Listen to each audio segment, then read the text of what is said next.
continue our mission to build a stronger and more inclusive Jamaica, we recognize that many of our citizens are in need but do not benefit from any existing government program. To address this, we are introducing the $1 billion Solidarity Program. And in its first iteration, we will be providing a one-time cash grant of $20,000 to 50,000 vulnerable individuals who are not enrolled in PATH, social pension, NIS, or the reverse income tax credit. So the initiative will support elderly persons in need, youth not engaged in education or employment, micro businesses affected by disaster, low-income informal workers, medically indigent individuals, and persons with disabilities facing economic hardship.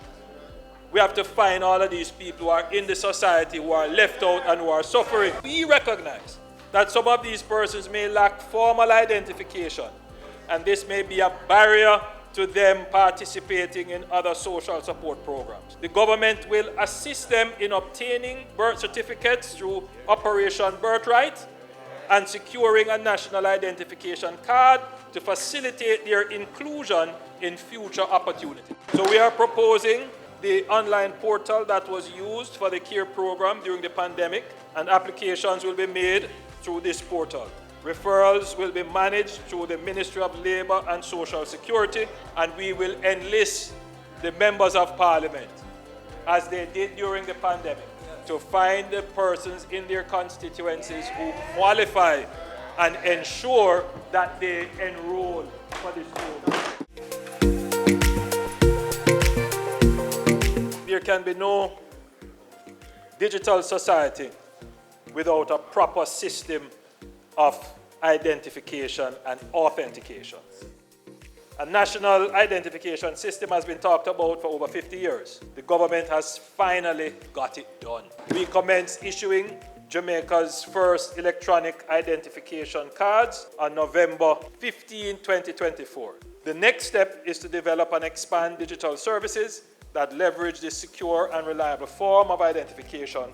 With the new electronic national identification cards, citizens will be able to verify their identity securely online, eliminating the need for cumbersome paperwork and in-person visits.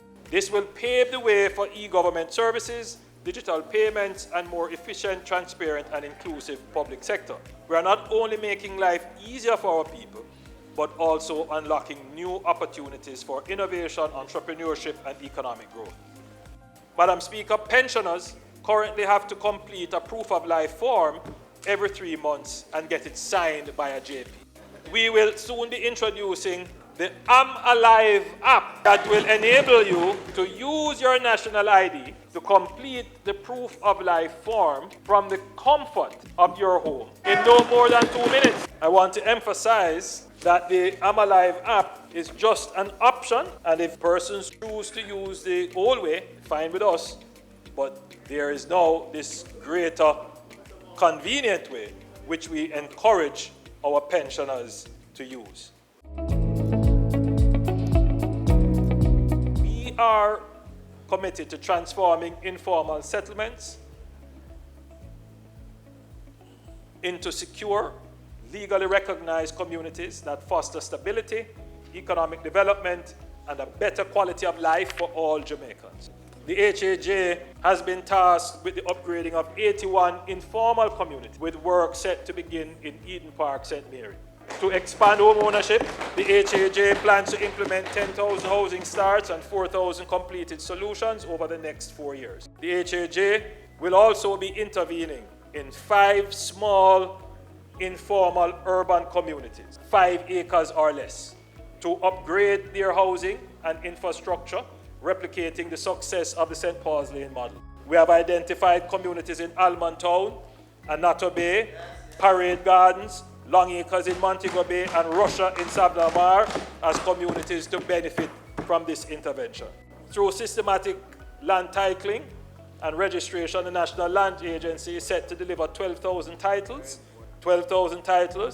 ending this year, and they are targeting an additional 8,000 additional titles in 2025-2026. The NLA, Mr. Speaker, is well advanced in deploying a system of electronic titles. So this will transform the whole issuing of titles and the speed. In fact, they are expecting to start by 2027-2028. We are now ready to use systematic titling to regularize parcels in urban areas, starting with a pilot in Kingston and St. Andrew. To support this expansion, we are increasing the number of commissioned land surveyors through an apprenticeship program at the NLA, with plans to train 33 student surveyors and equip them with modern surveying instruments. Additionally, a geospatial training center developed in partnership with the Government of Korea will enhance land survey capabilities using advanced unmanned drones to expedite cadastral mapping and land registration. Beyond the regularization of existing settlements, we are also building entirely new planned settlements to provide high-quality, affordable housing for Jamaicans. The Bernard Lodge project was the first of this large-scale master plan development and represents a new era in sustainable and structured community development in Jamaica. Already, to date, 6,000 units have been completed or are under construction, and they are moving at a rapid pace. When it is all finished, there will be about 15,000 homes. The next planned development of this kind will be in Innswood. I have given directives to the NHT to lead a multi-agency team to undertake the master planning for lands at Innswood, in addition to lands slated for development along the St. John's Road corridor. It will take about a year and a half to do the master planning, to secure approvals, to mobilize resources, to treat with the necessary drainage, to deal with the roadway, and then to where we have lands to go through a process of divestment, and then to deal with common infrastructure.